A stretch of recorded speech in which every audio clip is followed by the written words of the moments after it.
What's going on, everybody? Welcome back to my YouTube channel.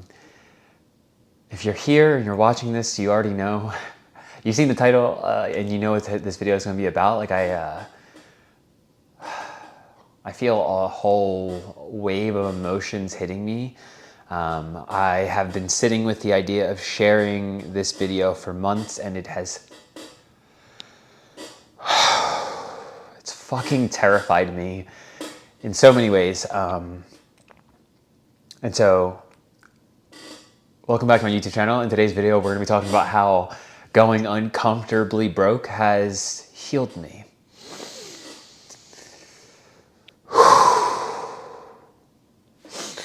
You know, I finished up eating dinner tonight and something felt a little off. So for the first time in months, I've decided to pick up the Bhagavad Gita and read it. I listened to an audio copy like one time a year ago. So I bought a copy and started reading it. And I read it when I feel called to. And I don't know, today I haven't read it in months. I just felt called to read the next chapter. And the whole chapter kind of really speaks to me today. There's a few lines I kind of want to share, and then I'm going to dive into my whole spiel about going uncomfortably broke and how it healed me. I promise it will all tie together. If you're not familiar with the Bhagavad Gita, quick, I'm gonna totally do it a disservice. So if there are any people who are immersed and active in Hindu culture, I do apologize in advance. But the Bhagavad Gita is, again, in my words, totally in my words, a like spiritual scripture. Maybe not. The scripture feels like maybe a bit of a reach, but a spiritual text in Hindu culture, in Hinduism, and it's I don't know. I don't feel comfortable saying this, but I'm gonna say it anyway. It's like not too far off from like the Christian Bible in some ways. And again, if you're a practicing Hindu and you're immersed in that culture, I do apologize if I'm doing this a disservice. I don't really know how to explain it exactly, but it's essentially a conversation between Arjuna, a leader in the world, and it's like a physical human being leader, and Krishna, who is another incarnation of, I believe it's Vishnu, one of the Hindu deities. My interpretation of this is this is a guy who's leading a civilization, having a conversation with the deity in their time known as Krishna, but is kind of like God. And maybe not kind of like, but maybe say is. And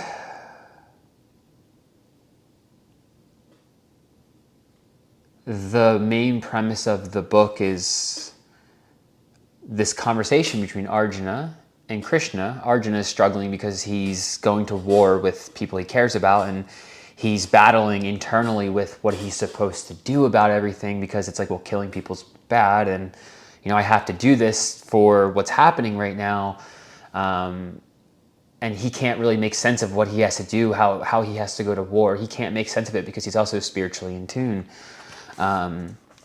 And so he has this conversation with Krishna, who sets out to enlighten him on a lot of things. And I'm going to stop there because I really do feel like I'm doing this book a disservice. Please, if you're interested, go find somebody who's more equipped at breaking this book down for you. Okay, so I'm going to read the line now. So, every selfless act, Arjuna, is born from Brahman, the eternal infinite Godhead. Brahman is present in every act of service. All life turns on this law. O Arjuna, those who violate it, indulging in the senses for their own pleasure and ignoring the needs of others, have wasted their life. But those who realize the self are always satisfied. Having found the source of joy and fulfillment, they no longer seek happiness from the external world.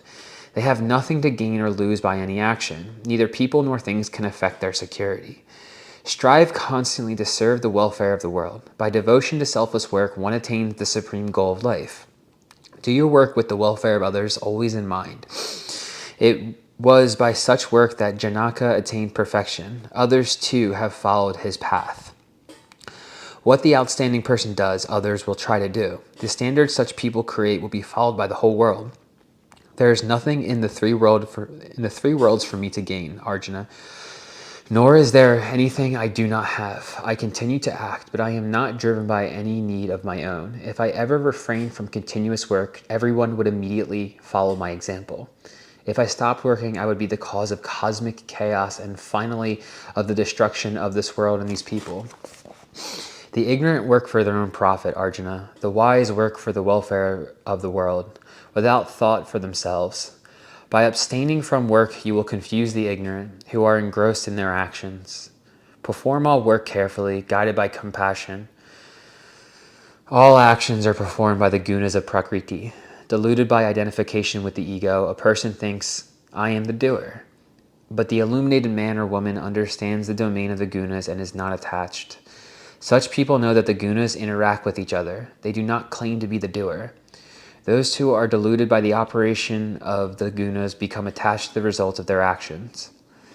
Those who understand these truths should not unsettle the ignorant, performing all actions for my sake, completely absorbed in the self and without expectations, fight, but stay free from the fever of the ego. Those who live in accordance with these divine laws without complaining, firmly established in faith, are released from karma.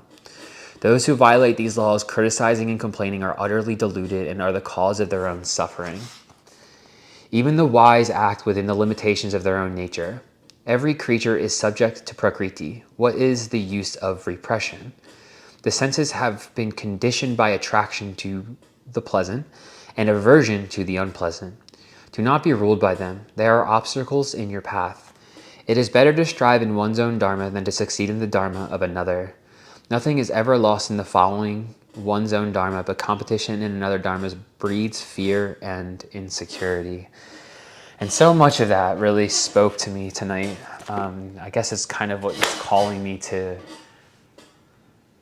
share this. And I'm going to attempt to tie that passage in with my story here. And just for quick context about the book again, what I read was Krishna, the deity in a sense, communicating that to the human on earth. Now, if I'm not mistaken, Krishna was actually a human living in that time period, but he was the reincarnation of a Hindu deity. So he was the wise one in a sense. And so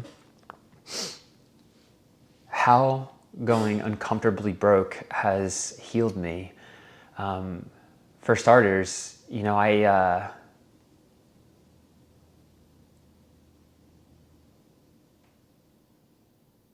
started working for myself 5 years ago on a whim. I quit my job of 8.5 years, moved to Pennsylvania, and I had a job at the time, but I ended up quitting it for personal reasons that would totally derail the entire video.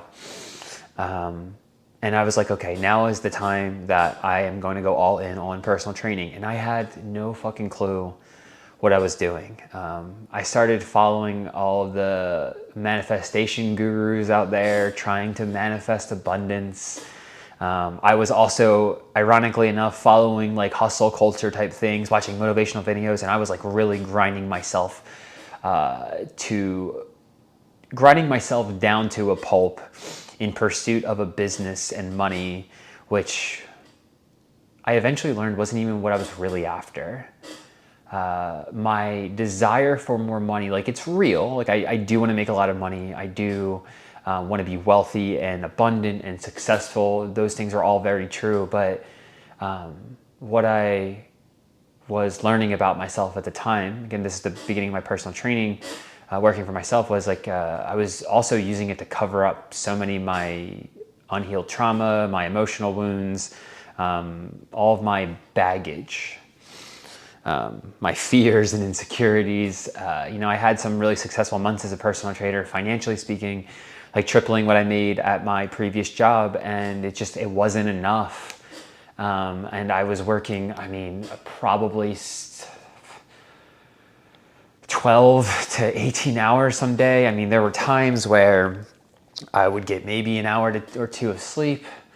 I I have never really spoke to anybody about this, nobody, people have some ideas, but I don't think I've ever truly, genuinely talked to anybody about what I was experiencing during this time.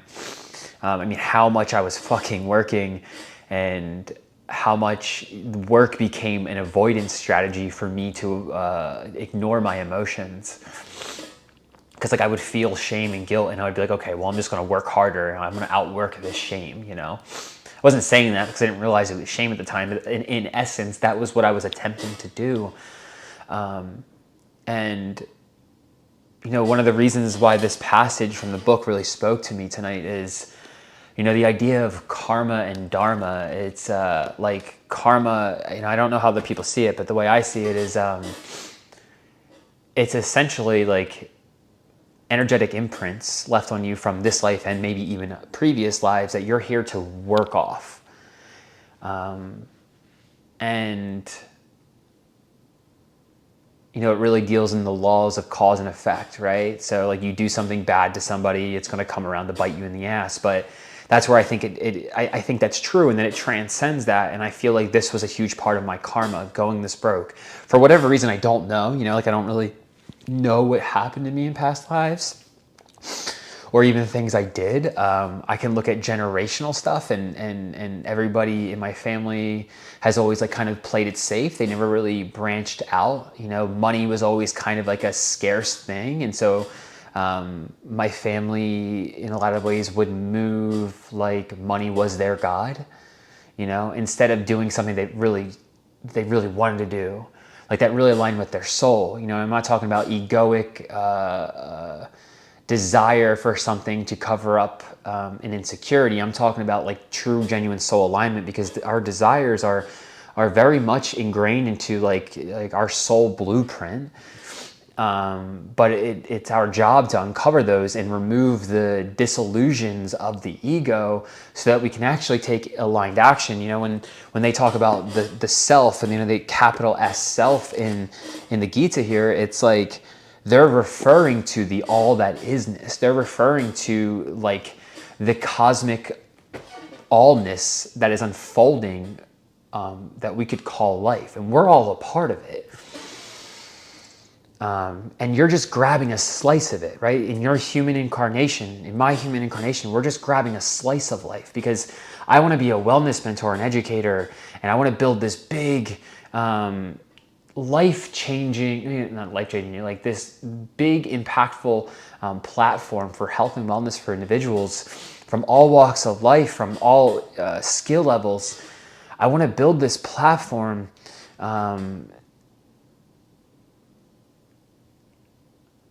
out of a desire to change the things that I wish I had. It's not like I want to build this so I can make a lot of money so I can cover up how massively insecure I am. Pursuing my business has left me so uncomfortably broke that I've been forced to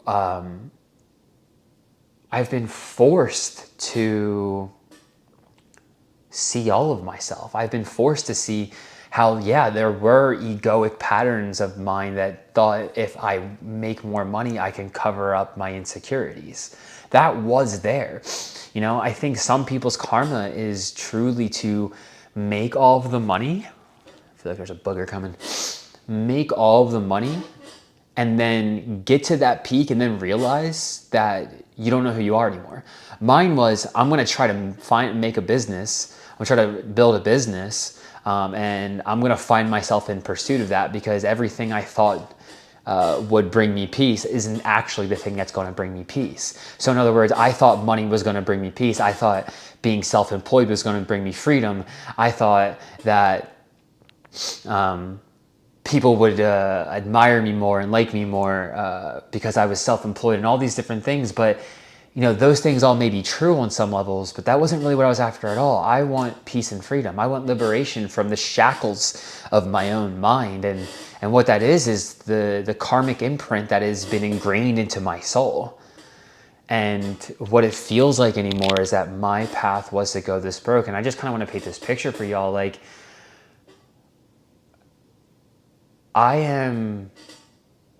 this might be the hard part. because it's so not talked about in our society. And like, this is where, again, this book really spoke to me, and they're talking about selfless action, and like, this feels like a part of my selfless action, sharing my journey and experience with you all, for those who are ready to receive it and willing to see the truth being reflected back to them right now. This is a part of my selfless service. I don't know if that's the right use of the word dharma, but I feel like it is. Like, this is my dharma. And I am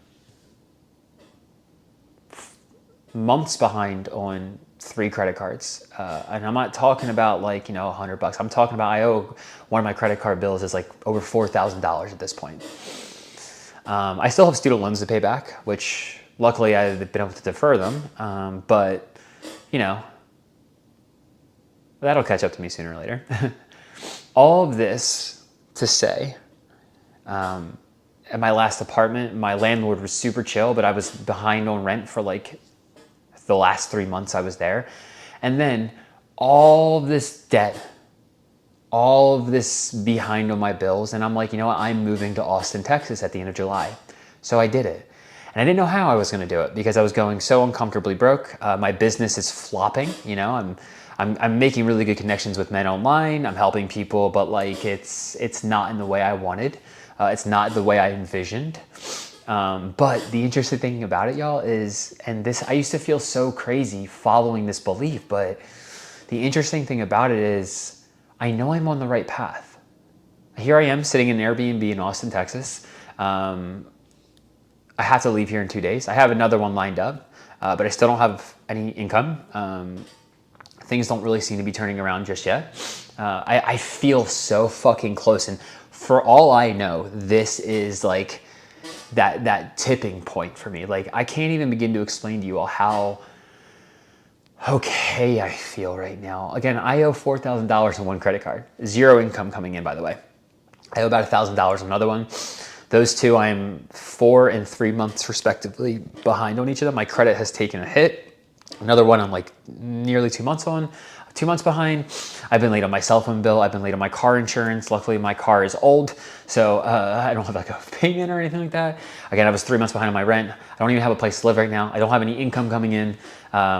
And so much of this helped me heal because I've been on this path of being uncomfortably broke for 2 to 3 years, but really, really uncomfortably broke for the last 7 months when I had a job and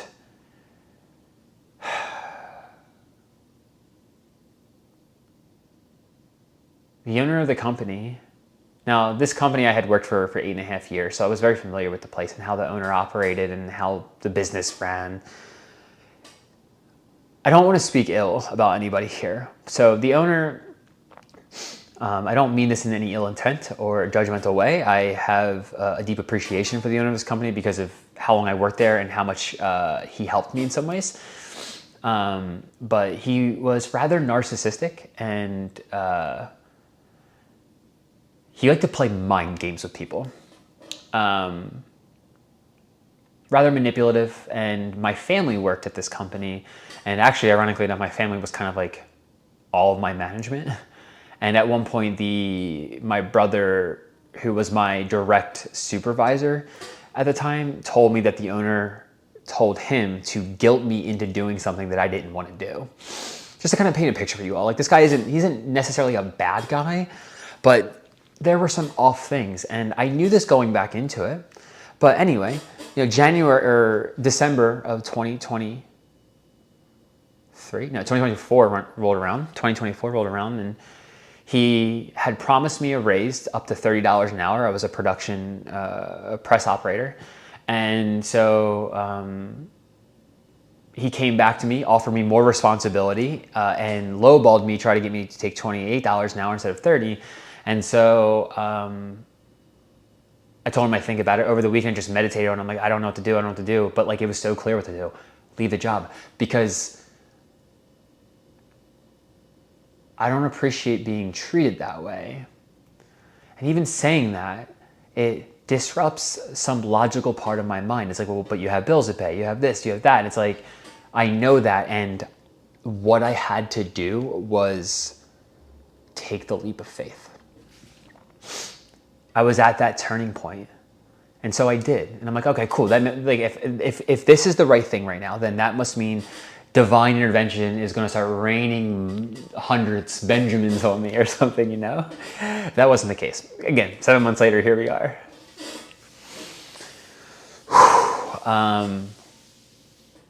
And in that time, like, I really came face to face with a lot of the depth of pain from my mother and father wounds.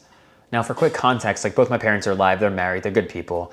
But I would say they're both rather emotionally unavailable. And they've been that way my whole life. And at the same time, even though that's true, they are two of the most amazing people in the world, and I could not have asked for better parents. But that emotional unavailability, like, I wouldn't have said what I just said about my parents 6 or 7 months ago. I might have said it to be polite, but now I genuinely, authentically mean it. The more and more I've expanded my awareness, my consciousness, I've educated myself more on emotional intelligence and things of that sort, like understanding my own trauma, becoming trauma informed. It really made me angry at my parents. So what the last, and just to paint more of a picture for you guys, it's like, one of the reasons I went back to the job in the first place was because I didn't want to ask anybody for help. I didn't want to ask anybody for money to keep my business afloat. It was falling apart, and I needed to switch directions from, like, personal training to the wellness mentorship I'm doing today. But I didn't want to ask for help at the time. So I went back to working the job, and it was kind of eating away at me. I eventually left it, and I'm like, well, okay, now again, divine intervention, here it comes. But what kept happening was I kept hitting roadblock after roadblock after roadblock. And each time I had to go and ask my parents for help. I had to ask my parents for money. I had to ask my parents for support. I had to express certain things to my parents. Because each step of the way, you know, again, logically, I can look at my own situation and be like, well, all I had to do was get a job. All I had to do was this, you know, all these different things to keep myself afloat. But what felt so intrinsically, intuitively right for me to do on my journey was to go so uncomfortably broke.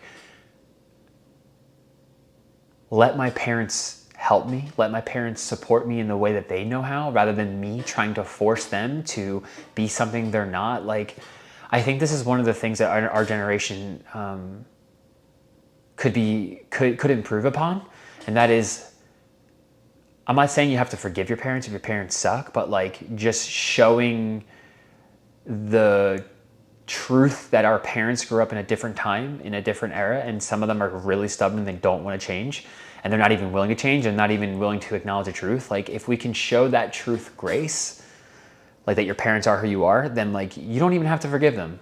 I actually don't know. I'm not going to speak about that, but what I'm going to speak to is that for me personally, what it required was for me to accept the truth that my parents are the way they are. They're not going to necessarily change, at least not by my hand.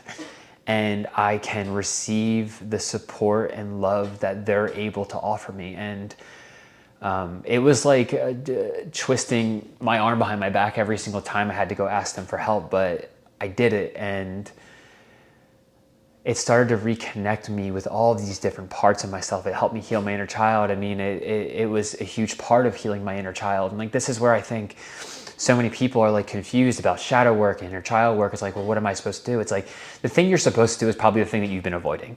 Me asking my parents for help was something I had totally been avoiding.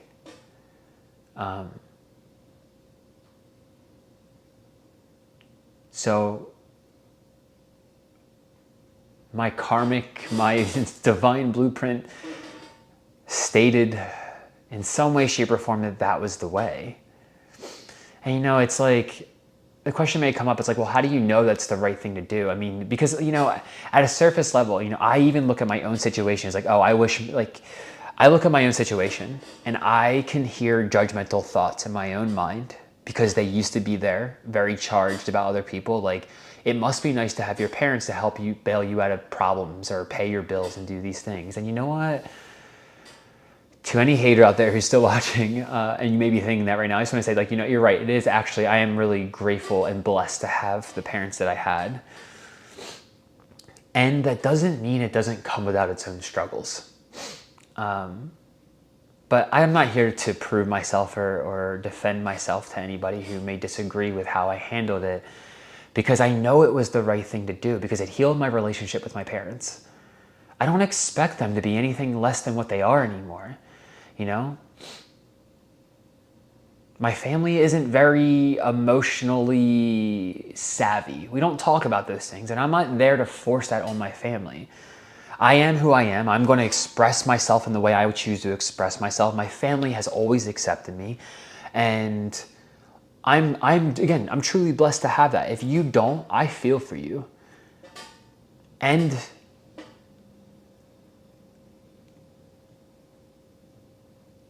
because of all of this, it helped me heal all of my relationships within my family. Helped me heal the father wound, the mother wound. I had to do some deep fucking inner work to really feel into the pain points of it all. But then what emerged was I had to take action. That action was continue working on your business and allow yourself to be fucking supported along the way. And what it taught me was, it taught me how to be supported by God. Because the truth is, y'all, we all have this innate, potent power to manifest the life of our dreams. We truly do. But all of the baggage in the way, all of the egoic patterns block us from being able to put that into the universe, release the attachment to it, and then fucking receive it. Because we don't trust in the divine. We don't trust in God to actually support and hold us. The ego thinks it has to hold it all together. But that ego holding it all together is the exact thing blocking you from receiving the abundance that you truly fucking are. Your idea, your abundant life probably doesn't look like Robert Downey Jr.'s, but we imagine ourselves as that. What does an abundant life actually look like for you? For me, I want to be financially free, well off, pay my bills with so much cushion that it's uncomfortable sometimes, so that I can invest in helping serve the world. I want to make a lot of money to serve the world, not for my own selfish needs. And there is going to be selfishness within it all, because that is how we serve the bigger S self. That's how we serve God. That's how we serve the divine. That's how we serve the world. Life is we serve ourselves too, but we find that equilibrium, that harmony within it all. Because again, even though I've been uncomfortably fucking broke, I've had to see that my bills are piling up, and then when I go to the store, buy myself a thing of ice cream and enjoy it. The logical mind kicks in. It's like, oh, well, that $4 can be put towards the cell phone bill or the whatever bill. It's like,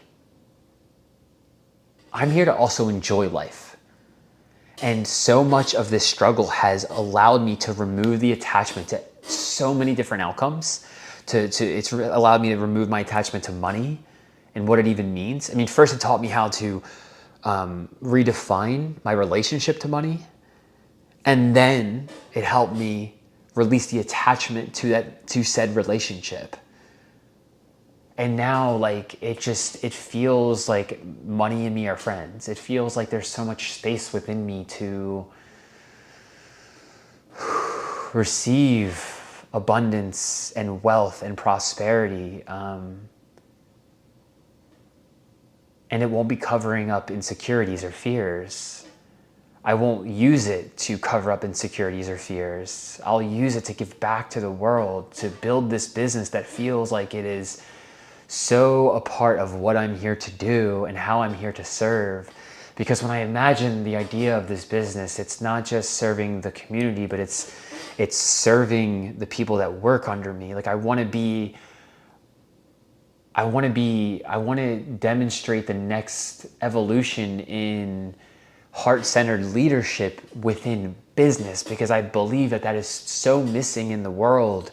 I believe that people lead from what makes logical sense from a dollar figure, not by what's best for all people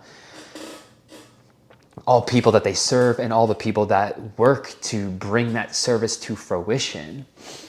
And I want to be somebody who helps usher in that next step. And in order to do that, I really had to search within my soul for that. It wasn't just about building a business because entrepreneurship is trendy or cool. It wasn't just about building a business to have financial freedom, because that's also kind of trendy and cool, but also freedom's cool. But it's about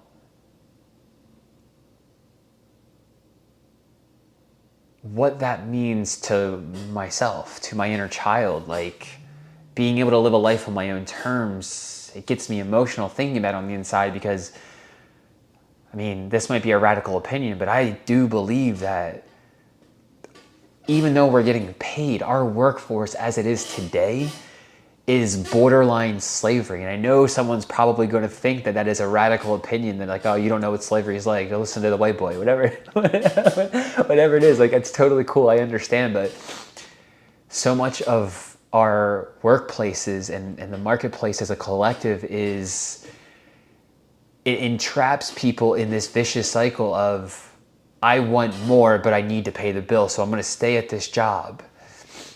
And it's not just our workplace, it's our culture in a lot of ways.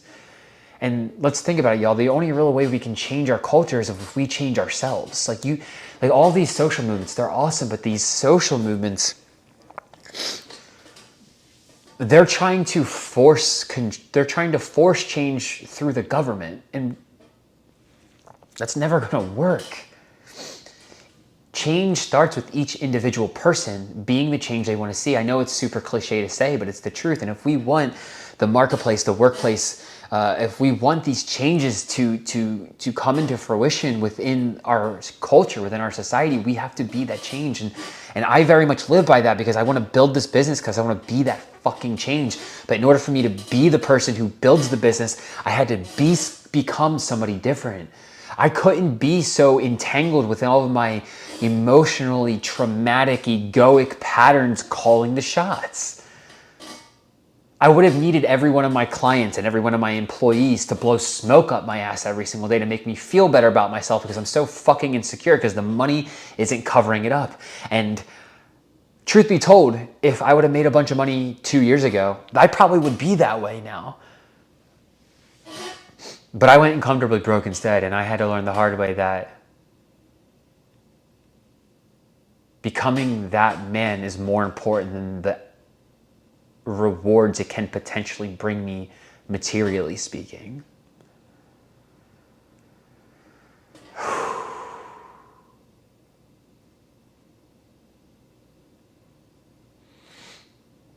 Trying to think if I left anything out that was important to my story. I guess I'll kind of start to wrap it up with this, because what's showing up for me right now is that, I used to think, because intrinsically I've never been motivated by money, that because of that I was free from the common pitfalls of people who make a lot of money. But that wasn't really the case at all. I used to actually, if I'm being honest with myself, I used to actually use my own programs of my own identity of I'm not that motivated by money as like a way of feeling better than other people. And that's not true either. And this has been such a humbling experience and has really solidified the unification of all beings on this planet for me. I'm just as curious to learn about a homeless person as I am to learn about Robert Downey Jr. you know? Because each person's story is just as valid. But we place these rich, wealthy people on a pedestal. And they are interesting, but so are the homeless people, honestly. Really quite interesting, actually. So I think I'm going to wrap it up there, y'all. If you watched it all the way through, I just want to thank you, for being a witness as I shared this challenging part of my own stormy story. It really has felt like, as much as I wouldn't have wanted to admit it like a year ago, but it really has felt like this has been such an important part of my karma, the karma I'm here to work off. Because even to this day, it's like, I still hear the thoughts of, well, should I get a job? Should I do this? Should I do that to make money? And underneath of it, my soul is just like, no, we've got you. You're doing exactly what you're supposed to. You're exactly where you're supposed to be. But my ego, the patterns, the stories, what I was taught to believe in as a kid, like, it comes back in. It's like, yeah, but bills, yeah, but this. And it's like, right now in this moment, everything's taken care of and I don't have to be worried right now. Like, I'm not going to die tomorrow. But the ego will feel like if I don't pay my bills, it's going to die tomorrow. And that's because a part of it will. The part of me that, those subtle little parts of the ego that are still hanging in there, like a little, they will die. But not like I'm killing them. I'm watching them dissolve. I'm watching the power they have dissolve in real time. And all that's left is me. The true me. The me who wants to build this business to serve, the me who wants to make a lot of money to serve and give back to the world. And I'm not even going to act like that's just it, because I also want to serve myself. I also want to give myself things that I've always wanted and craved. And I want to enjoy the material aspects of this human life, this human incarnation, the human fucking experience.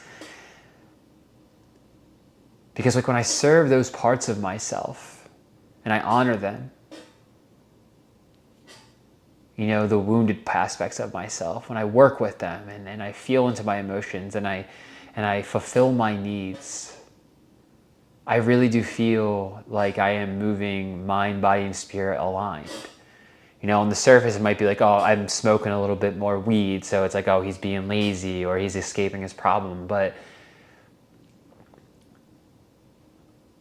what if in the moments where it feels like you're taking a step back, it's actually like you're on a slingshot?